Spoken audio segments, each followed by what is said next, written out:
Hello everyone, welcome to our channel. ఈరోజు కథ. అప్పుడే జాగింగ్కి వెళ్ళి జాగింగ్ పూర్తి చేసుకొని అటునుంచి అటు జిమ్కి వెళ్ళి తన వర్కౌట్స్ పూర్తి చేసుకొని ఇంటికి వచ్చాడు రామ్. వచ్చి రావటంతోనే స్నానానికి వెళ్ళి ఫ్రెష్ అయ్యి తను ఆఫీస్కి వెళ్ళాలి కాబట్టి రెడీ అయ్యి అప్పుడే కిందకి దిగి వచ్చాడు. వచ్చేసరికి ఇంట్లో గణగణ గంటలు మోగుతున్నాయి. ఇంటిల్లపాది పూజ గది దగ్గర ఉంటారు ఆ టైంలో. తను కూడా వెళ్ళి దేవుడికి ప్రశాంతంగా మనసారా దండం పెట్టుకొని ఆ తరువాత హారతి తీసుకొని ఇక ఒక్కొక్కళ్ళు డైనింగ్ టేబుల్ దగ్గరికి వచ్చిన తర్వాత గుడ్ మార్నింగ్ తాత, గుడ్ మార్నింగ్ పెదనానమ్మ నానమ్మ, గుడ్ మార్నింగ్ నాన్న, గుడ్ మార్నింగ్ పెద్దమ్మ అమ్మ అని చెప్పి కూర్చుని టిఫిన్ చేయరా అంటే లేదు లేదు నాకు టైం అవుతుంది, నాకు వేరే పని ఉంది అని చెప్పి హడావిడిగా బయలుదేరిపోయాడు రామ్. 6 సంవత్సరాల పాటు ప్రాణానికి ప్రాణంగా ప్రేమించిన తన ప్రేయసి, తన జీవితం, తన లోకం, తన ప్రపంచం అనుకున్న అనూహ్య దగ్గరికి కారు అలా పరుగులు పెడుతూ వెళుతోంది.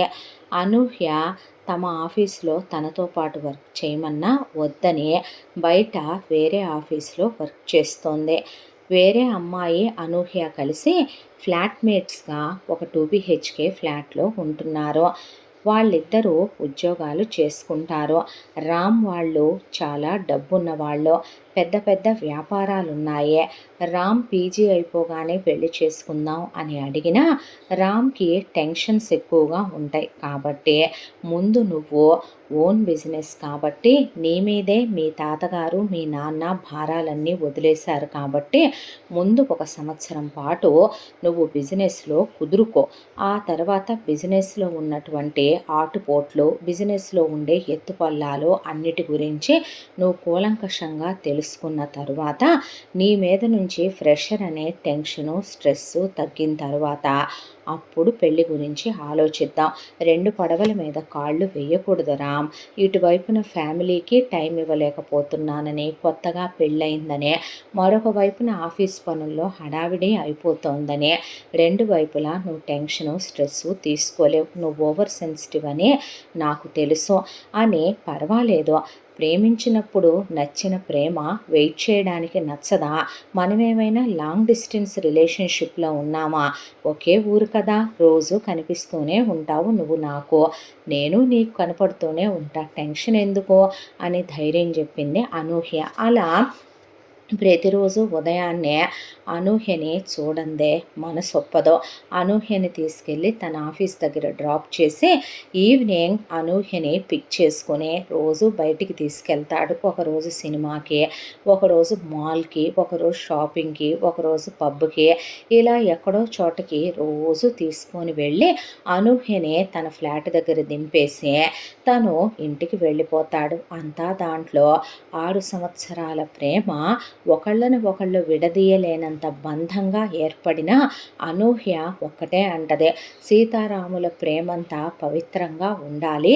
నా కోసం నువ్వు శివధనస్సు విరచకపోయినా పర్వాలేదు, కానీ పెళ్ళికి ముందే నువ్వు నన్ను కౌగిలింతలు, ముద్దులు, ముడిపాలు, అలాగే బెడ్లు షేర్ చేసుకోవటాలు ఇలాంటివి మాత్రం అడగొద్దు. నన్ను మా అమ్మ నాన్న వాళ్ళ పరువు అనుకుని చాలా సంస్కారం విలువలతో పెంచారు. నేను ఏ తప్పు చేసినా ఆకు ముళ్ళు సామెతలు, చేతులు కాలేక ఆకులు పట్టుకున్న సామెతలు చెప్పటానికి అయ్యలు అమ్మలు చాలామంది ఉన్నప్పటికీ మా ఇంట్లో మాత్రం మా అమ్మ నాన్నలు నన్ను గౌరవం, గర్వం, పరువు అనుకుంటారు. నా వల్ల వాళ్ళకి తలవంపులు రానివ్వను, చెడ్డ పేరు తీసుకురాను. నీకేమైంది, మగపిల్లాడోయే, రేపు మీ పేరెంట్స్ నీ వైపే మాట్లాడతారు, కానీ హద్దుల్లో ఉండాలి, నేను ఆడపిల్లననే. ఇప్పటి వరకు వాళ్ళది నిజం చెప్పాలంటే అంత ప్యూర్గా పవిత్రంగా ఉండే ప్రేమ ఇంకొకళ్ళది ఉండదేమో అన్నంత పవిత్రంగానే గడుస్తూ వచ్చిందే. ఈలోగా జ్ఞాపకాల మధ్య నుంచి వచ్చి అనూహ్య ఉండే అపార్ట్మెంట్ దగ్గర కారు ఆపాడు రామ్. లిఫ్ట్ ఎక్కి పైకి వచ్చి బెల్ కొట్టేసరికి అనూహ్య వచ్చి డోర్ ఓపెన్ చేస్తే, హాయ్ గుడ్ మార్నింగ్ అన్నాడు. గుడ్ మార్నింగ్ సార్, రండి అంటే, నీ ఫ్లాట్మేట్ వెళ్ళిపోయిందా అప్పుడే ఆఫీస్కి అన్నాడు రామ్. ఇప్పటి వరకు ఉంటుందా? తందే మరీ ఎర్లీగా కదా రామ్, తను వెళ్ళిపోయిందే. నీకోసమని నేను ఆగిపోయాను. నా కోసమని ఈరోజు ఏదో ట్రై చేద్దామని ఈ వంట ట్రై చేశాను, నీ మీదేగా ప్రయోగించాలి, వస్తే ఇద్దరం కలిసి తిందామని చెప్పి వెయిట్ చేస్తున్నాను అంటే, కొంపదీసి దాంట్లో ఏ చీమల ముందో ఎలకల ముందో కాక్రోచుల ముందో కలపలేదు కదా. అబ్బా, కలిపిన నీ కడుపులో ఉన్న వాటికి అవేమీ కావులే బాబు అంటే, నా కడుపులో ఎలకలు చీమలు ఉన్నాయా ఏంట్రా అని నవ్వుతూ అలా కూర్చుని ఇద్దరు మాట్లాడుకుంటూ టిఫిన్ కానిచ్చేశారు. ఆ తర్వాత బయలుదేరదామా అని రామంటే, ఒక్క నిమిషం అని అనూహ్య లోపలికి వెళ్ళింది. వెళ్ళి ఒక ఫైల్ తీసుకొచ్చి రామ్ ముందు టేబుల్ మీద పెట్టింది. ఏంట్రా ఇది అన్నాడు రామ్. అంటే 6 నెలల క్రితం మీ ఫ్యామిలీ గురించి నాకు భయంకరమైన నిజాలు కొన్ని తెలిసాయి కదా, నీ డబుల్ ధమాకా ఫ్యామిలీ గురించి. ఇంతకీ ఏం చేస్తున్నారేంటి అంటే, అబ్బా, నీకు 6 నెలల క్రితం ఏమంటా ఆ నిజం తెలిసిందో కానీ అప్పటి నుంచి చంపుకు తింటున్నావురా నన్ను దెప్పి పొడిచి. దెప్పట్లేదు, నిజమేగా నేనన్నమాట. వాళ్ళేమి డబుల్ ధమాకా ఫ్యామిలీ కాదా ఏంటి అనేసరికి, బాగా మేనేజ్ చేసావు. 6 సంవత్సరాల ప్రేమలో నాకు చెప్పకుండా ఆ విషయాన్ని మాత్రం. నాకై నేను తెలుసుకోకపోతే ఎప్పటికీ చెప్పుండేవాడివి కాదులే. ఒక విషయం చెప్పనా అనూహ్య, నువ్వు వాళ్ళతో నన్నెప్పుడు కలిపి కంపేర్ చేసి మాట్లాడుకో, ఊడుకోను. అందరూ ఒకేలా ఎందుకుంటారో ఏమో బాబు, నా వరకు నాకు ఎన్నో టెన్షన్స్. వాటన్నిటి మధ్యలో ఇప్పుడు ఈ డిస్టర్బెన్స్లన్నీ ఎందుకులే కానీ, ఇదిగో నేను గైనకాలజిస్ట్ దగ్గరికి వెళ్ళాను. మొత్తం ఫుల్ బాడీ చెకప్ చేయించుకొచ్చాను. నేను కాపురానికి పిల్లల్ని కంటానికి పర్ఫెక్ట్గా పనికొచ్చే అమ్మాయినని, నాకన్నీ కరెక్ట్గా ఉన్నాయని, హెల్దీ బేబీస్ పుడతారని ఆవిడిచ్చిన రిపోర్ట్ ఇది. కావాలంటే నువ్వు వెళ్ళి ఇంకోసారి కనుక్కోవచ్చు. పోనీ నువ్వే డాక్టర్ దగ్గరికైనా వెళదామన్నా సరే నేను వస్తాను, వెళదాం అనేసరికి, ఎందుకు వెళ్ళావు నువ్వు డాక్టర్ దగ్గరికి? నేనేమైనా నిన్ను అలా వెళ్ళమన్నానా? నేనేమైనా నీ గురించి అనుమానించానా? నీకేమైనా పిచ్చి పట్టిందా? ఎందుకురా నువ్వు కూడా అలా చేస్తున్నావు? వద్దు బాబు, మీ ఇంట్లో వాళ్ళతో ఆర్గ్యుమెంట్స్ డిస్కషన్స్ లాంటివి వస్తే నేను రెడీగా లేను, వాళ్ళతో గొడవలకి సిద్ధంగా. నువ్వు రేపొద్దున వాళ్ళకి సమాధానం చెప్పలేక నీళ్లు నవ్వటం కన్నా ఓపెన్గా ఉన్నావనుకో ఏ డిస్టర్బెన్సెస్ ఉండవు. ఇప్పుడు పదా వెళదాం అందే. అన్న తర్వాత ఈ ఫైల్ ఉంచు నీ దగ్గరే అని చెప్పిన తర్వాత, అబ్బాచ్చా ఎందుకు ఇలా అంటే, ఏం పర్లేదులే కానీ ఉంచు, పదా వెళదామని తీసుకెళ్ళి అనూహ్యని ఆఫీస్ దగ్గర డ్రాప్ చేసి తన ఆఫీస్కి వచ్చి క్యాబిన్లో కూర్చున్నాడు. అనూహ్య ఇచ్చిన ఫైలు అలా ఎదురుగా టేబుల్ మీద పడేసి ఒక్కసారిగా తన మనసు కొన్ని సంవత్సరాల క్రితం గతంలోకి వెళ్ళిపోయింది. రామ్ వాళ్ళ తరతరాల నుంచి ఆగర్భ శ్రీమంతులు కోటీశ్వరులు రామ్ వాళ్ళ తాత ముత్తాతలు.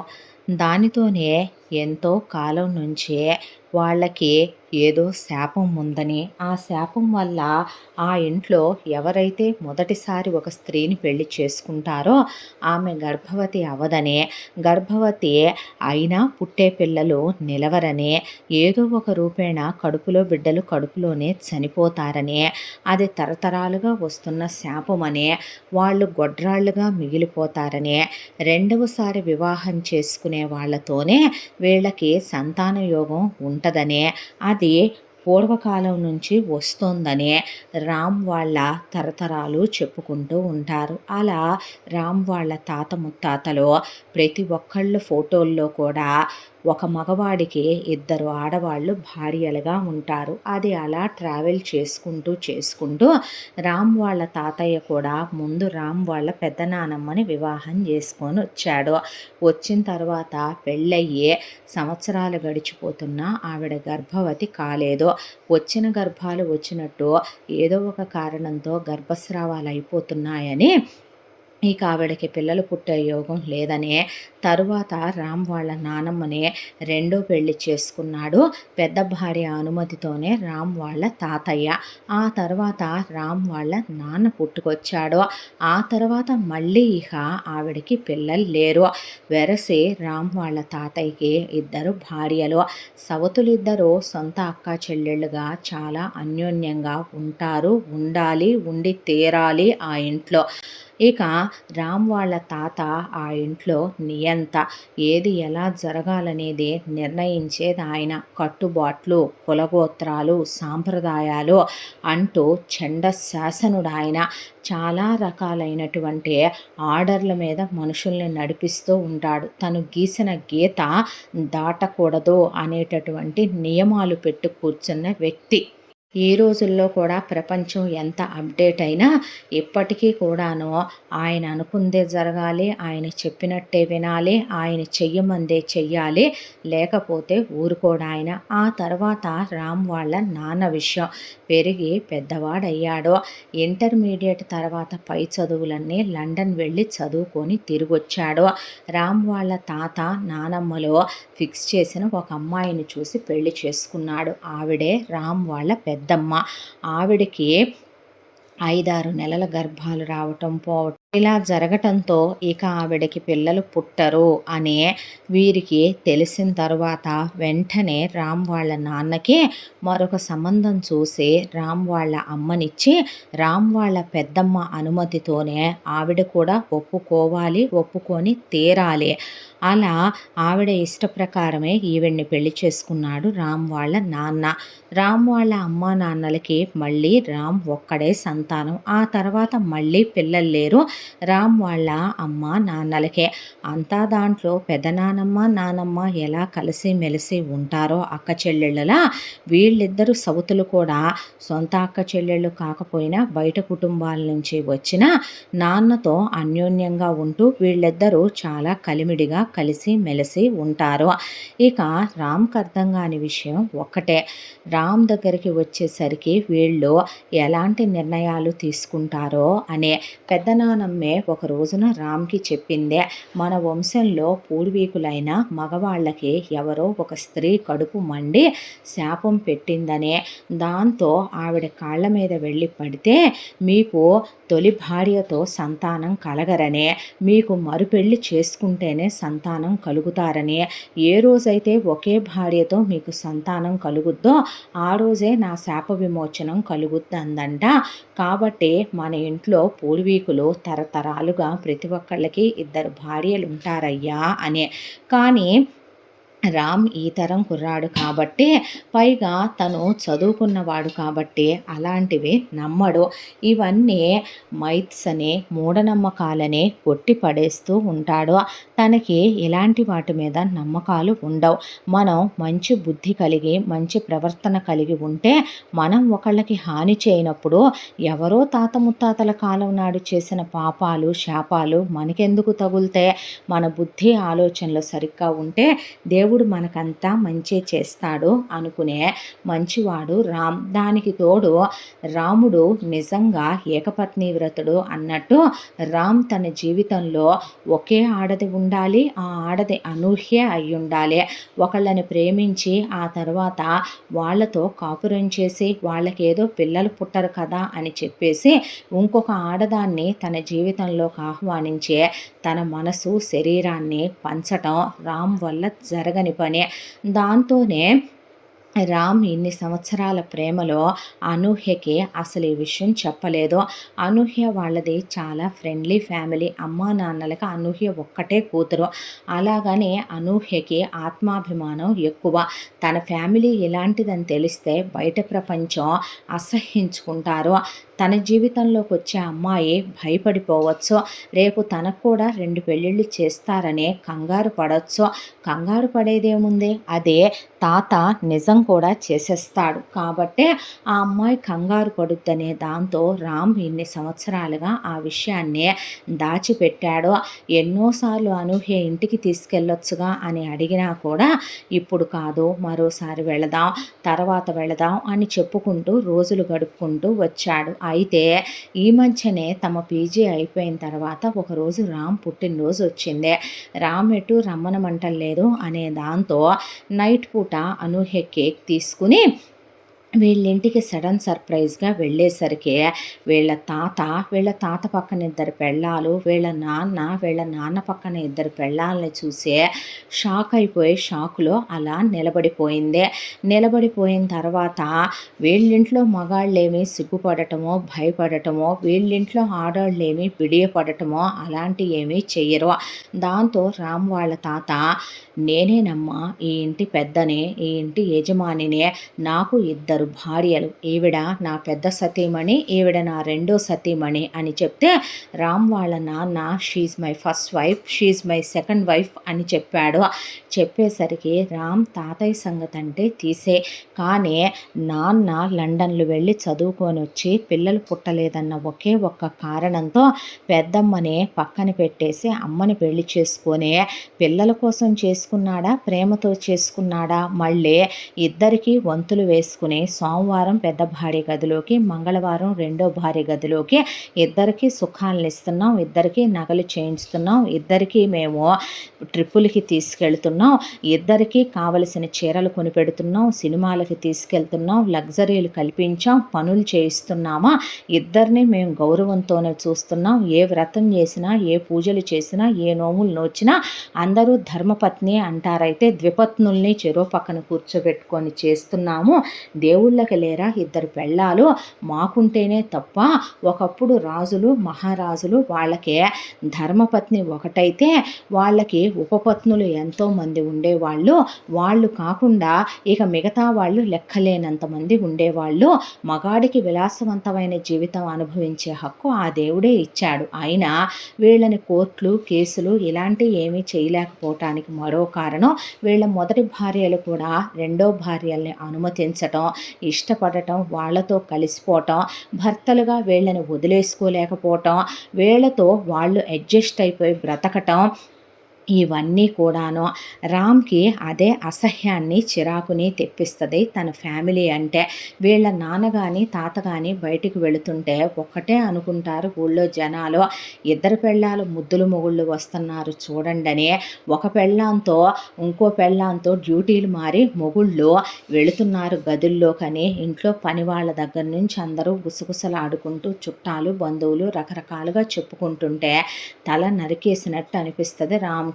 ఇదంతా ఒక ఎత్తు అయితే బయటికి వెళ్ళినప్పుడు గుళ్ళు గోపురాలకు వెళ్ళినప్పుడు వీళ్ళు సిగ్గు లేకుండా వెళతారు, కానీ చూసే జనాలు నోటికి చేతులు అడ్డం పెట్టుకొని మగాళ్ళు కర్చీఫ్లు అడ్డం పెట్టుకొని రకరకాలుగా మాట్లాడి నవ్వుతుంటే తల తీసేసినట్టు ఉంటుంది రామ్కి. వీళ్ళకి మాత్రం చీమ కుట్టినట్టు అనిపించదు. పెద్ద నానమ్మ పెద్దమ్మ అమ్మ కూడా అంతే, ఏదో చిన్నదో వైపు పెద్దదో వైపు అన్నట్టుగా కలిసిపోయి మరీ వెళతారు ఎక్కడికైనా. చిరాకు అనిపించేస్తుంది రామ్కి. అనూహ్య వీళ్ళని చూసిన షాకులో వీళ్ళు చెప్పిన మాటలు వినే నోట్లోంచి మాట రాలేదో. అసలు ఇక అక్కడ కేక్ పెట్టేసి కేక్ కట్ చేయించి తిరిగి వచ్చేసిందే. వచ్చిన తర్వాత రామ్ వెనకాలే వెళ్ళి చెప్పేసరికి, నా దగ్గర అసలు ఇంత విషయాన్ని ఎందుకు దాచిపెట్టావు రామ్? ప్రేమంటే నమ్మకం కదూ, ప్రేమంటే నిజాయితీ కదూ, అలాంటిదే ఎంత పెద్ద విషయాన్ని ఎలా దాయగలిగావు? అంటే భార్యాభర్తలు కలిసి ఉండటానికి పరమావధి పిల్లలేనా? లోపాలు మీ నానమ్మల్లో ఉన్నాయని వాళ్ళు ఒప్పుకున్నారు కాబట్టి తరతరాలుగా మీ తాతలు మరొక భార్యల్ని చేసుకున్నారు, వీళ్ళు ఇష్టపడ్డారని. అదే లోపం, అసలు శాపం అనేది పెట్టింది మీ ఇంట్లో మగవాళ్ళకు కదా. అప్పుడు మీ ఇంట్లో మగవాళ్ళని ఏ ఆడది పెళ్లి చేసుకోకూడదు కదో. ఒకవేళ అసలు పిల్లలు పుట్టే అవకాశమే మీ ఇంట్లో మగవాళ్ళకి లేదనుకో, అప్పుడు ఒక పెళ్ళామే మీ తాతయ్యలతో మీ నాన్నతో అడ్జస్ట్ అయిపోయి ఉండాలి కదో. మరి అప్పుడు వాళ్ళు ఇంకో మగాడిని చూసి పెళ్లి చేసుకోవచ్చా అనేసరికి రామ్కి నోట్లోంచి మాట రాలేదు. కూర్చుని అనూహ్యకి నేను వాళ్ళలా కాదని నేను నిన్ను మోసం చెయ్యననే, నువ్వంటే నాకిష్టమని, నిన్ను వదిలి నేను ఉండలేనని, ప్రాణం కన్నా ఎక్కువగా మనిద్దరం ప్రేమించుకున్నామని, నీకు దండం పెడతానని, నేను నిజంగా ఆ రాముల్లాగా ఒకే మాట, ఒకే బాణం, ఒకే భార్య అనుకుంటానని, పిల్లలు పుట్టినా పుట్టకపోయినా నాకసలు పిల్లల మీద ఇంట్రెస్ట్ లేదని, జీవితాంతం భార్యాభర్తలు చచ్చే రోజు దాకా కలిసి ఉంటారు కానీ పిల్లలు రెక్కలొచ్చిన తర్వాత పక్షుల్లా ఎగిరిపోతారని, నేనెప్పుడూ పిల్లలకి అంత ప్రయారిటీ ఇవ్వనని, నన్ను నమ్మరా అని బ్రతిమిలాడే 6 నెలల పాటు మళ్ళీ అనూహ్య కాళ్ళ చుట్టూ తిరిగాడు రామ్. ఎంతైనా అనూహ్య కూడా రామ్‌ని ప్రేమించింది, ఇష్టపడింది. రామ్ నిజంగానే మంచివాడని, ఆ రాముల్లాంటి వాడని ఆ అమ్మాయికి కూడా తెలుసు. కాబట్టే చాలామంది అబ్బాయిలు ప్రేమలోకి వెళ్ళిన వెంటనే కౌగిలింతలని, ముద్దులని, ఓయో రూములని అంటున్న ఈ రోజుల్లో రామ్ ఏ రోజు తప్పుగా ప్రవర్తించడు. ఎప్పుడు ఒక్క తప్పుడు మాట కూడా నోట్లో నుంచి రాదు. ఈ 6 సంవత్సరాలుగా ఎన్నో గిఫ్ట్లు ఇచ్చి పుచ్చుకున్నారు. ట్రిప్పులకు కూడా కలిసి వెళ్ళారు. వెళ్ళిన దగ్గర కూడా చెరకు రూమ్‌లో ఉండేవాళ్లే తప్ప ఎప్పుడూ రామ్ తప్పుగా ప్రవర్తించింది లేదు. అసలు ఆ ఆలోచన కూడా రామ్‌కి వచ్చినట్టు రామ్ ముఖంలో కూడా ఆ ఫీలింగ్స్ కనిపించింది లేదు. దాంతోనే అనూహ్యకి జాలనిపించింది. వీళ్ళింట్లో పెద్దవాళ్ళు చేసే తప్పులకే తను రామ్‌ని నిందించటం, రామ్‌ని పనిష్ చేయటం, దెప్పి పొడచటం కరెక్ట్ కాదనిపించింది. అసలు ఇదంతా ఎందుకు, తనకే పిల్లలు పుడతారా లేదా అని కనుక్కుంటే పోలేదా అని వారం రోజుల క్రితమే వెళ్ళి టోటల్ బాడీ చెకప్ చేయించుకొని గైనిక్ దగ్గరికి వెళ్ళి మొత్తం యూట్రస్ అన్నీ చెక్ చేయించుకుంటే అనూహ్య పర్ఫెక్ట్ ఆడపిల్లని, ఆ అమ్మాయి పరిపూర్ణ స్త్రీ అని, ఆ అమ్మాయి సంసారానికి సంతానానికి పనికొస్తుందని డాక్టర్ ఇచ్చిన రిపోర్ట్స్ చూసుకున్న తర్వాత మనసు ప్రశాంతపడి ఈరోజు ఆ రిపోర్ట్సే రామ్ చేతికి ఇచ్చింది. కానీ ఒక ఆడపిల్ల తన్ని ప్రాణంగా ప్రేమించింది, అది చాలా గొప్ప విషయం. ఆ అమ్మాయికి కొన్ని ఎక్స్పెక్టేషన్స్, ఆశలు ఉంటాయి. ఏ ఆడదైనా మాతృత్వం అనేది తన స్వవిషయం, ఎప్పుడు కనాలి, ఎంతమందిని కనాలి అనేదే. కానీ అది కూడా తమ ఫ్యామిలీ నిర్ణయించేయటం బాధ అనిపించింది రామ్‌కే. దాంతో ఏమీ మాట్లాడలేక మౌనంగా ఉండిపోయి సరేనని ముందు ఆ రిపోర్ట్స్ తీసుకొని సాయంత్రం ఇంటికి తీసుకెళ్ళాడు. తీసుకెళ్ళాక ఆ రోజు మన ఇంటికి వచ్చింది కదా, నా పుట్టినరోజు జరిపించింది కదా అనూహ్య, తను నేను 6 సంవత్సరాలుగా ప్రేమించుకుంటున్నాం, 7వ సంవత్సరం ఇది. తనని నేను వివాహం చేసుకుందాం అనుకుంటున్నాను. ఇదిగో తనకి మెడికల్ టెస్టులన్నీ చేయించిన రిపోర్ట్స్ ఇవి. తను సంసారానికి సంతానానికి పర్ఫెక్ట్గా పనికొస్తుందని డాక్టర్స్ ఇచ్చిన రిపోర్ట్స్ ఇవి. మీరు వేరే డాక్టర్తో కూడా చెక్ చేయించుకోవచ్చు అన్న తర్వాత వీళ్ళు ఆ రిపోర్ట్స్ వెంటనే చాలా పెద్ద పేరున్న డాక్టర్ దగ్గరికి పంపిస్తే వాళ్ళు నిజమేనని, ఆ అమ్మాయి అన్నిటికీ పనికొస్తుంది అని చెప్పిన తర్వాత సరే డాక్టర్లు ఇవ్వాల్సిన నివేదిక పూర్తయింది కాబట్టి ఇప్పుడు ఆ అమ్మాయి జాతకం తీసుకురా వెళ్ళి అన్నారు. అనేసరికి రామ్‌కి అసహ్యం వేసిందే. ఒక ఆడపిల్లని సంతలో గొడ్డులా పెళ్లి చూపుల్లో కూర్చోబెట్టడమే 10 మంది ముందు తప్పు అనుకునే రోజులు. ఒక అమ్మాయి అబ్బాయి బయటికి వెళ్ళి మాట్లాడుకుంటున్నారు. వాళ్ళ అభిప్రాయాలు కలిసేంత వరకు ఒకళ్ళతో ఒకళ్ళు ఒక 6 నెలలు, సంవత్సరము ఫ్రెండ్లీగా జర్నీలు చేసి పెళ్లి చేసుకుంటున్న రోజులు. ఇలా బతికుండగానే ఒక ఆడపిల్లని పంచనామా చేసినట్టు వంతుల వారీగా ఇంటిళ్ళపాది ఇలా మాట్లాడటం ఏంటని చాలా బాధ అనిపించింది. అమ్మ నానమ్మ అన్నారంటే తీసి పక్కన పెట్టొచ్చు, కానీ బాధితులు అని ఇంతకాలం తను బాధపడ్డ పెదనాయనమ్మ, పెద్దమ్మ కూడా అలాగే మాట్లాడేసరికి చాలా బాధ అనిపించి అనూహ్య వాళ్ళ అమ్మా నాన్నల దగ్గరికి వెళ్ళాడు రామ్. వాళ్ళు చాలా ఫ్రెండ్లీ, ఎడ్యుకేటెడ్ ఫ్యామిలీ, చాలా మంచోళ్ళు. జరిగిన విషయం మొత్తం రామ్ చెప్తే ఆయన ఓపెన్గానే అన్నారు, ఏం అనుకోకు రామ్, నువ్వంటే మాకు అభిమానం ఉంది, నీ మీద ఇష్టం ఉంది. కానీ ఆడపిల్లని అలాంటి ఫ్యామిలీలోకి ఇవ్వాలని మేము అనుకోవట్లేదయ్యా. ఆల్రెడీ ఇప్పటికే మీ ఇంట్లో వాళ్ళు తప్పుల మీద తప్పులు చేశారు. దేవుడితో పోల్చుకునేంత గొప్పవాళ్ళం మనం కాదు.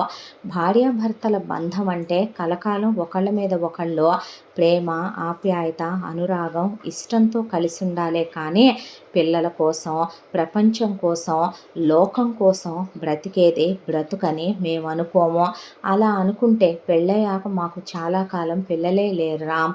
తర్వాత అనూహ్య పుట్టిందే. మీ ఆంటీని అన్నాళ్ళల్లో నేనొక్క మాట అనలేదు. మా పేరెంట్స్ కూడా ఆ రోజుల్లోనే చాలా బ్రాడ్ మైండెడ్. చుట్టాలు బంధువులు అంటున్నా మా అమ్మ నాన్న అననివ్వలేదు. తరువాత తను గర్భవతి అయింది. అనూహ్య పుట్టిందే. ఆ తర్వాత మాకు సంతానం కలగరని చెప్పినా పుట్టిన పాపని మేము ఎంతో అల్లారు ముద్దుగా పెంచుకొని విలువలతో సంస్కారంతో పెంచి పెద్ద చేశాము. అలాంటి నియంతలు రూల్స్ మూఢనమ్మకాలు ఉన్న ఫ్యామిలీలోకి పంపిస్తే ఏం సుఖపడుద్ది చెప్పు ఆడపిల్ల అన్న తర్వాత రామ్కి నీరసం వచ్చేసి ఇలా అందరినీ బ్రతిమిలాడి ఆడి ఓపిక కూడా అయిపోతుందనే దాంతో అంకుల్ ప్లీజ్ తనంటే నాకు చాలా ఇష్టం, తను లేనిది బ్రతకలేను అంకుల్, చచ్చిపోతాను, మీ కాళ్ళు పట్టుకొని దండం పెడతానా అంటే మీరు నా అమ్మలాంటి వారు కదా, మా అమ్మేటు అర్థం చేసుకోదు, మా నానమ్మకి మా పెదనానమ్మకి పెద్దమ్మకి చెప్పినా అర్థం కాదు, మీరైనా తెలుసుకోండి ప్లీజ్, తన్ని నేను చాలా ప్రేమించాను, ఇప్పుడు నా మనసుని శరీరాన్ని వేరే స్త్రీతో పంచుకోను, నేను మా తాతలా నాన్నలా కాదు, తను ఒక్కటి మాత్రమే నా జీవితంలో ఉంటదే, పిల్లలు పుట్టినా పుట్టకపోయినా నేను ఇంకొకళ్ళని పెళ్లి చేసుకునేది లేదు, నా జీవితంలో చావైనా బ్రతుకైనా మీ అమ్మాయితోనే, నన్ను నమ్మండి ఆ దేవుడి మీద ప్రమాణం చేస్తున్నానని దేవుడి ముందు కర్పూరం వెలిగించి ఆర్పి నేను నా మీద ఒట్టేసి చెప్తున్నాను, నా ఫ్యామిలీ అందరి మీద ఒట్టేసి నేను ప్రాణానికి ప్రాణంగా ప్రేమించే అనూహ్య మీద ప్రమాణం చేసి చెప్తున్నాను అని చెప్పాడు రామ్. వాళ్ళకి జాలేసింది. దాంతో సరే తీసుకోమని జాతకం ఇచ్చారు. తీసుకొచ్చి వాళ్ళ తాత ముఖాన పడేశాడు జాతకం. తీసుకొని సిద్ధాంతి గారి దగ్గరికి వెళితే ఆ అమ్మాయి సంసారానికి సంతానానికి వాళ్ళిద్దరు భార్యాభర్తల బంధానికి కుండలి దగ్గర నుంచి అన్నీ కలిసినే జాతకాలు రెండు అద్భుతంగా ఉన్నాయి. చాలా అన్యోన్యంగా సీతారాముల జాతకంలాగా ఉంది. ప్రేమాభిమానాలతో ఉంటారు, విడిపోరు, అంతా బాగానే ఉంది. కాకపోతే నేను ఒకటి అడగొచ్చా అని అడిగాడు సిద్ధాంతి గారు రామ్ వాళ్ళ తాతనే. ఏమిటి అంటే శాపం ఉంది మీ ఇంట్లో మగవాళ్ళకు కదో, మీరు కదా దోష పరిహారాలు చేసుకోవాలి, ఎందుకయ్యా ఇంటికి వచ్చే ఆడవాళ్ళని అలా చులకన చేసి చూస్తారు మీ మగవాళ్ళు అంటే, సిద్ధాంతి గారు మేము జాతకాలు కలుస్తాయా అన్నంత వరకు అడగటానికే వచ్చాం, ఉచిత సలహాలు తీసుకోవటానికి కాదన్నాడు రామ్ వాళ్ళ నాన్న. దాంతో సిద్ధాంతి గారు ఎప్పుడు మనం అనుకున్నయే జరగవు, ఒక్కొక్కసారి దేవుడు అనుకున్నవి కూడా జరుగుతాయి, వెళ్ళి రండి అనేశాడు ఆయన. దాంతో వీళ్ళ ఇంటికి వచ్చి పెళ్లికి ఒప్పుకున్నారు. ఇక రామ్కి అనూహ్యకి చాలా గ్రాండ్గా ఎంగేజ్మెంటు పెళ్ళి పూర్తయింది. ఆ తరువాత వీళ్ళు చాలా ప్రత్యేకంగా శోభన ముహూర్తాలు పెట్టి వీళ్ళు శోభనానికి పంపించారు. ఆ తరువాత వీళ్ళు హనీమూన్కి బయలుదేరుతుంటే రామ్ వాళ్ళ తాతయ్య రామ్ని పిలిచి నీకు 3 సంవత్సరాలు వ్యవధిస్తున్నాను, ఈ 3 సంవత్సరాల్లో నీ భార్య గర్భవతి అవ్వాలి, మగ పిల్లాడిని ఖచ్చితంగా వారసుని కని తీరాలి, నీ భార్య గర్భవతి కాకపోయినా నీకు మగపిల్లాడు పుట్టకపోయినా నేను మరొక సంబంధం చూసి నీకు పెళ్లి చేసేస్తాను, అమ్మాయి నువ్వేమీ అనటానికి వీల్లేదు, ఆ రోజు నువ్వు నీ భర్తని మరొక స్త్రీతో పంచుకోవటానికి మనసా వాచా కర్మణ సిద్ధంగా ఉండాలి, లీగల్గా కూడా నువ్వు విడాకులకి పత్రం రాసివ్వాలి, నీ భర్తతోనే నువ్వు కలిసి ఉండొచ్చు, భరణం కోరినా ఇచ్చి పంపించేస్తాం, నీకు ఆడపిల్ల పుడితే ఆడపిల్లకు కూడా ఇంతని డబ్బు ఇచ్చి పంపమన్నా పంపుతాం, లేదు మా ఇంటి పేరే కావాలి మా ఇంట్లోనే ఉంటాను అంటే సోమవారం ఒకళ్ళ గదిలోకి మంగళవారం ఒకళ్ళ గదిలోకి మేము వెళ్ళినట్టే మా మనవడు కూడా వస్తాడు, అర్థమవుతుందా అని చెప్పేసరికి బిత్తరపోయింది అనూహ్య. ఆ తర్వాత హనీమూన్కి వెళ్ళిన దగ్గర కూర్చొని ఆలోచించుకుంటుంటే నువ్వు అవన్నీ పట్టించుకోకురా, నేను అసలు ఆ టెన్షన్ ఏమీ పడట్లేదు, మనం కొంతకాలం పిల్లలు లేకుండా ఏదైనా వాడదాం, ఎందుకు అనవసరమైన రిస్కులు అందే. అయ్యో నేనేమి ప్రమాదకరమైన వాడనులే, కామన్యే వాడతాను, అందరు మగాళ్ళు వాడేయే, ఒక 6 months తర్వాత వాడటం ఆపేస్తాను, ఆ తర్వాత నువ్వు ప్రెగ్నెంట్ అయ్యి ముందు ఒకళ్ళని కని వీళ్ళ ముఖాన పడేస్తే దరిద్రం వదిలిపోద్దే. నీకు నేను ఒక విషయం చెప్పనా అనూహ్య, ప్రతి తండ్రి తన బిడ్డల్ని హ్యాపీగా వెల్కమ్ చేయాలి, నా ఫ్యామిలీ లాంటి ఫ్యామిలీ ఎవరికైతే ఉంటుందో వాడికి బిడ్డలు కూడా భారంగా బరువుగా అనిపిస్తారు, నాకు అసలు ఇప్పుడే పిల్లల్ని కనాలని లేదు, ఒక 7 to 10 years ఆపుకుని నీతో చాలా హ్యాపీగా లైఫ్ ఎంజాయ్ చేయాలని ఉంది. ఉందే. కానీ వీళ్ళిలా నీకు మనశ్శాంతి లేకుండా నిన్ను టార్చర్ పెడుతూ ఉంటే నువ్వు నేను హ్యాపీగా ఉండలేము.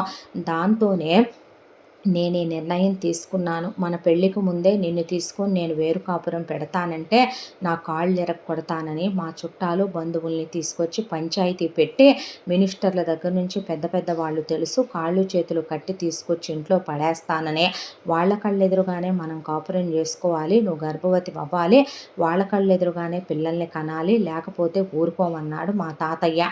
చివరికి అబ్రాడ్ కంట్రీకైనా పారిపోదాం నిన్ను తీసుకోనని కూడా అనుకుంటే అక్కడికి వచ్చి కూడా జుట్టు పట్టుకొని లాక్కొస్తాను వదిలేస్తాను అనుకుంటున్నావు కామాల అని వార్నింగుల మీద వార్నింగులు ఇచ్చాడు. నాకు డబ్బు మీద ఆశ లేదు, ఆస్తి మీద కోరిక లేదు, నాకు చేసే పని మీద ఇష్టము కలగట్లేదు. కానీ నా కర్మ ఏం చేయను. ఇప్పుడు వీళ్ళకి మా తాతకేమో ఇద్దరు నానమ్మల్ని తీసుకుని వరల్డ్ టూరు, మా నాన్నకేమో ఇద్దరు భార్యల్ని తీసుకొని ఆయనకి వరల్డ్ టూరు వెళ్ళాలని కోరికలు కలిగి ఆఫీస్ పని మొత్తం నా నెత్తి మీద వదిలేశారు. నువ్వేమీ వాళ్ళ మాటలు పట్టించుకోకురా, నేనున్నాను నీకు, నా మనసులో నా జీవితంలో నీకు తప్ప ఎవరికీ స్థానం లేదు అని చెప్పాడు రామ్.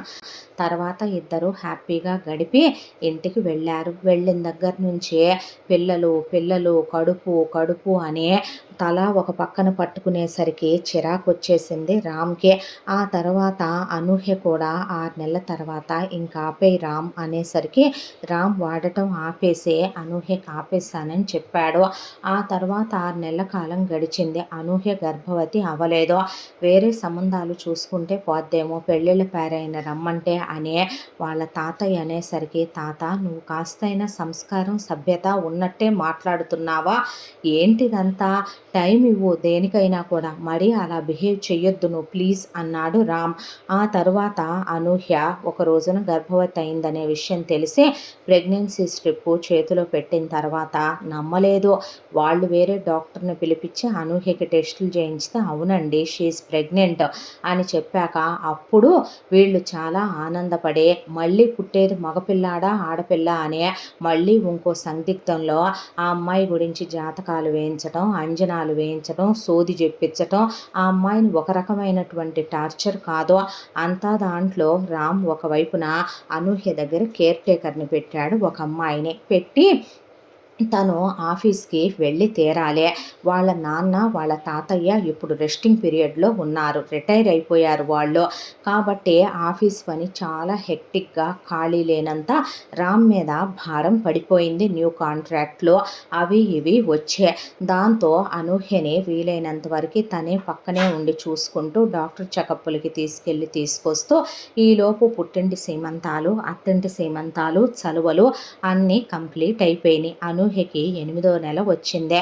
ఒక రోజున గాలి వాన తుఫాను వస్తుంటే రామ్ ఆఫీసు నుంచి ఇంటికి బయలుదేరి వస్తుంటే అనూహ్య జాగ్రత్తగా రమ్మని, దిక్కులు చూడొద్దని, జాగ్రత్తగా డ్రైవ్ చేసుకురమ్మని, స్లోగా డ్రైవ్ చేసుకురమ్మనమని రామ్కి చెప్తూ బాల్కనీలో మెల్లగా అటు ఇటు అడుగులు వేస్తూ మెల్లగా హాల్లోకి వచ్చింది. హాల్లోకి వచ్చిన తర్వాత మాట్లాడుతూనే మెల్లమెల్లగా జల్లులు పడుతున్నాయని చెప్పి ఎందుకో మనసు టెర్రస్ మీదకి వెళ్ళి 4 అడుగులేద్దాం, డాక్టర్ వాక్ చేయమన్నారు కదా అని అలా వెళ్ళి మాట్లాడుతూ దిగొస్తూ ఉండగా 3వ అంతస్తులో కాలు జారిన అనూహ్య దొర్లుకుంటూ కిందకొచ్చి పడిందే. వెంటనే హాస్పిటల్కి తీసుకెళ్ళి అడ్మిట్ చేశారు. డాక్టరు 8వ నెల కదా, కడుపులో బిడ్డ పోయిందనే, ఆ అమ్మాయి పరిస్థితి కూడా ఏం బాలేదనే, ఇక రామ్ని లోపలికి రమ్మనమని డాక్టరు చెప్పాల్సినవన్నీ కొన్ని చెప్పి మాట్లాడి బయటికి పంపిందే. ఆ తర్వాత అనూహ్య ఒకవైపున బిడ్డ పోయిందని రామ్ను పట్టుకొని వెక్కి ఏడ్చింది. అనూహ్య వాళ్ళ అమ్మ నాన్న ధైర్యం చెప్పి కొన్ని రోజులు మేము తీసుకెళ్తామంటే వద్దులేండి అత్తయ్య మావయ్య నా దగ్గరే ఉంచుకుంటానని చెప్పాడు రామ్. ఒకవైపున ఏరా మళ్ళీ పిల్లలు పుడతారంట, లేకపోతే ఇంతే మళ్ళీ మేము సంబంధాలు చూసుకోమా అని రామ్ వాళ్ళ పెదనానమ్మ, నానమ్మ, పెద్దమ్మ, అమ్మ, తాత, నాన్న అడిగేసరికి రామ్కి అసహ్యం అనిపించింది. ఒకవైపున బిడ్డ పోయిందనే బాధ దిగమింగుకుంటున్నారు తను తన భార్య. బిడ్డని ప్రేమతో ఆహ్వానించాలి తల్లిదండ్రులు, వీళ్ళు పెట్టే స్ట్రెస్సు టెన్షన్ వల్లే ఇలా జరిగిందే. నిజానికి ఈరోజు ఇలా మాట్లాడుతున్నారు కదా, కొంపలోనే అందరూ ఉన్నారు కదా, నేను కేర్ కేర్ టేకర్‌ని ఎందుకు పెట్టాను మీ దగ్గర కూర్చోబెట్టి మీరు కాళ్ళొత్తించుకొని టీవీలు చూస్తూ కూర్చోటానికా? ఇంట్లో గర్భవతి అయిన అమ్మాయి ఉంటే ఒక్కళ్ళన్నా తనను పట్టించుకున్నారా? తన పక్కన కూర్చొని మాట్లాడే దిక్కుందా ఆ ఇంట్లో? అనాథలాగా వదిలేశారు తన్నే. దాంతోనే తను నాకు ఫోన్ చేస్తూ అలా కాలు జారి పడిపోయిందంటే కడుపుతో ఉన్న ఆడదానికి మైకం కమ్ముద్ది కదా! కాస్తైనా పట్టించుకోవద్దా మీరు మనుషులా? పశువులా? అని అడిగాడు రామ్. ఈ సోదంతా ఎందుకులే గానీ మళ్ళీ ఆవిడకి పిల్లలు పుడతారా? పుట్టరా? ఛీ! ఎందుకు పుట్టరు? ఒకళ్ళు పోతే మాకు పిల్లలు పుట్టరా ఏంటి? అని రామ్ ఇంటికి తీసుకొచ్చాడు అనూహ్యనే. తీసుకొచ్చిన తర్వాత రామ్, నువ్వు బిడ్డని కని పడేస్తే పేడా పోద్ది అనుకున్నా. నేను తల్లిని కదా, 8 నెలలు మోసాను కదో, బిడ్డ మీద చాలా ప్రేమని ఇష్టాన్ని పెంచేసుకున్నాను రామ్. నా బిడ్డ నన్ను వదిలి వెళ్ళిపోయిందని ఒకవైపున అమ్మాయి ఏడుస్తూ డిప్రెషన్లోకి వెళుతుంటే రామ్ ఓదార్చుకుంటున్నాడు. ఒకవైపున కింద వీళ్ళు రామ్ కోసమని పెళ్ళిళ్ళ పేరయ్యని పిలిచి సంబంధాలు చూడమంటే పిచ్చేమైనా పట్టిందా తాత నీకు? ఏం చేస్తున్నావు నువ్వు అని అడిగితే, ఏమోరా మళ్ళీ నీ పెళ్ళానికి పుట్టొచ్చు పుట్టకపోవచ్చు, దాంతోనే ఎప్పటినుంచే సంబంధాలు వెతికి జాతకాలు చూసుకుంటే ఒకళ్ళు సిద్ధంగా ఉంటారు కదో అనేసరికి, ఏం మాట్లాడుతున్నావు తాత? సరేరా, నీకు సంవత్సరం టైం ఇస్తా. ఈలోపు నీ భార్య గర్భవతి అయి పిల్లల్ని కంటం కానీ లేదా గర్భవతి అవటం కానీ జరిగిందా? మీ ఇద్దరే ఉంటారు. లేదు కాదు కూడదు అంటే కనుక నేనన్న మాట ప్రకారం నీ జీవితంలోకి ఇంకొకళ్ళు వస్తారు అని వార్నింగ్ ఇచ్చి లోపలికి వెళ్ళాడు రామ్ వాళ్ళ తాత. ఇదంతా విన్న అనూహ్య కళ్ళనీళ్లు పెట్టుకుంటే రామ్ దగ్గరికి తీసుకొని, నువ్వు బాధపడొద్దు అన్నాడు. ఇంత దాంట్లో కూడా డాక్టర్లు ఆ రోజు లోపలికి పిలిచి రామ్‌తో 3వ అంతస్తు మీద నుంచి మెట్ల మీదగా పడిపోవటం ఒకటి, పడిపోయిన తర్వాత రామ్ వాళ్ళ ఇంట్లో వాళ్ళు ఆ అమ్మాయిని బ్లీడ్ అయిపోతున్నా చాలా లేట్‌గా హాస్పిటల్‌కి తీసుకురావటం వల్ల ఆ అమ్మాయి యూట్రస్‌కి డ్యామేజ్ అయిందని, ఆ అమ్మాయికి అండాలు విడుదలవుతాయి కానీ ఆ అమ్మాయి గర్భసంచికి బేబీని మోసేంత స్టామినా లేదు అనే, శాశ్వతంగా ఆ అమ్మాయికి పిల్లలు పుట్టకపోవచ్చు, గర్భసంచి కూడా సర్జరీ చేసేసాము అని, ఆ అమ్మాయికి పీరియడ్స్ వస్తే సంసారానికి పనికొస్తుంది తప్ప పిల్లల్ని కనలేదు అని రామ్కి చెప్పి పంపించారు. ఈ విషయం వీళ్ళకి చెప్పొద్దని దండాలు పెట్టుకొని వచ్చాడు రామ్ డాక్టర్లకి. ఆ తర్వాత ఇంటికి వచ్చి ఆ రిపోర్ట్స్ చాలా జాగ్రత్తగా లోపల పెట్టి తాళం వేసేసాడు లాకర్లో. రామ్ ఒకవైపున వీళ్ళిచ్చే టైము డెడ్ లైన్లు చూసే నరకం అనుభవిస్తూ మనిషి సన్నగా అయిపోయి పీక్కుపోతున్నాడు. భార్య లేకపోతే తను బ్రతకలేడు. ఈ నిజం తెలిస్తే తన భార్య బ్రతకదో. ఏం చేయాలనుకుంటూ ఉండగా తాత పెట్టిన సంవత్సరం టైంలో 10 నెలల కాలం అలా గడిచిపోయింది. ఒక రోజున అనూహ్య కబోర్డ్స్ అన్నీ సర్దుతూ అంతకుముందు వాళ్ళు ప్రేమించుకున్నప్పుడు రాసుకున్న ప్రేమలేఖలు, ఇచ్చుకున్న గిఫ్ట్లు చూసుకొని దిగిన ఫోటోల ఆల్బంలో నవ్వుకుంటూ ఉండగా రిపోర్ట్స్ కనపడ్డాయి. అందులో అనూహ్య శాశ్వతంగా పిల్లల్ని కనలేదని, పిల్లలు పుట్టరని ఉన్న విషయాన్ని చూసి అనూహ్య చాలా బాధపడింది. రామ్ జీవితంలోకి మరొక స్త్రీ వస్తే తను అడ్జస్ట్ అయిపోయి బ్రతకలేదు. తన భర్తని మరొక ఆడదాంతో తను పంచుకోలేదు. తన తాళిలో, తన పడకలో మరొక ఆడదానికి భాగం ఇవ్వలేదు. దాంతోనే డిప్రెషన్లోకి వెళ్ళిపోయి తనకి ఇప్పుడు ఏం చేసినా పిల్లలు పుట్టరు. రామ్ని వీళ్ళు బలవంతంగా ఒప్పిస్తారు. రామ్ అందుకే నరకం అనుభవిస్తున్నాడు. వీళ్ళింట్లోంచి వెళ్ళిపోనివ్వరు, ఏ ఫారెన్కు వెళ్ళనివ్వరు అనే దాంతో సూసైడ్ అటెంప్ట్ చేసేసింది అనూహ్య. తీసుకెళ్ళి హాస్పిటల్లో చేరిస్తే, ఇప్పుడు నీ పెళ్ళాము ఎందుకు చావాలనుకుంది? కొంపదీసి గొడ్రాలా? పిల్లలు పుట్టరా అని అడిగేపాటికి, మీకేమైనా పిచ్చి పట్టిందా తాత? ఏం మాట్లాడుతున్నారు డాడీ మీరు? తనకి ఆల్రెడీ పోయిన బేబీ మెమరీస్ గుర్తొచ్చి మర్చిపోలేక అలా చేసినట్టుంది. పొద్దున్నుంచి సాయంత్రం దాకా మీరు అదేగా తనకు గుర్తు చేస్తారని లోపలికి వెళ్ళి, ఎందుకు ఇలా చేసావురా అని అడిగాడు అనూహ్యనే. నాకు పిల్లలు పుట్టరు కదూ, ఆ విషయం నువ్వు దాచావు కదూ, రేపో మాపో ఇంకో సంవత్సరానికో 2 ఏళ్లకో ఆ నిజం బయటపడితే మీ తాతయ్య నిన్ను వేరే అమ్మాయికిచ్చి బలవంతంగా పెళ్లి చేస్తాడు కదో. నిన్ను వేరే ఆడదాంతో నేను పంచుకోలేను రామ్, నా వల్ల కాదు. దానికన్నా నేను చావటమే నయమనే ఈ పని చేశాననే పాటికి, ఆ రోజు ఈ రోజు ఒక్కటే చెప్తున్నాను, దేవుడి మీద నీ మీద ఒట్టేసి పోయిన మన బిడ్డ మీద ప్రమాణం చేసే, ఈ జన్మకి నువ్వే నా భార్యవే. చావులోను బ్రతుకులోను నీ చెయ్యి మాత్రం వదలను. నా మనసులో నా శరీరంలో నేను ఇంకొకళ్ళకి భాగాన్నివ్వను. నువ్వు బాధపడకు అని చెప్పి రామ్ ఆ అమ్మాయిని రెస్ట్ తీసుకోమని చెప్పి వెళ్ళి డాక్టర్తో ఎకాఎకిన 4 గంటల సేపు లోపలికి వెళ్ళి మాట్లాడాడు. ఏంటి వీడు ఇంతసేపు మాట్లాడుతున్నాడు అంటే నర్సుని అడిగారు వీళ్ళు. ఏమీ లేదు సార్, మేడం హెల్త్ గురించి మాట్లాడుతున్నారు అని చెప్పింది నర్సు. ఆ తర్వాత డాక్టరు బయటకొచ్చింది. ఏంటి డాక్టరమ్మ, కొంపదీసి పిల్లలు పుట్టరా ఏంటి అనూహ్యకి అని అడిగితే, చచ్చా ఏం మాట్లాడుతున్నారు సార్, తను కంప్లీట్గా పరిపూర్ణమైన ఒక అమ్మాయే. పిల్లలు పుట్టకపోతే తనకంతకు ముందు కూడా గర్భం రాదు కదా, చచ్చిన బిడ్డని కంద కదా, అది ప్రమాదవశాత్తు జరిగింది కదండి. మీ కళ్ళ ముందు జరిగిన దానికి కూడా మీరు నన్నే అడిగితే ఎలాగా?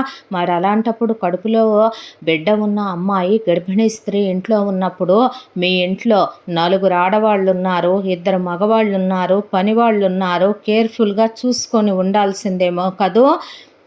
హెల్తీ బేబీయే కదండి పోయింది.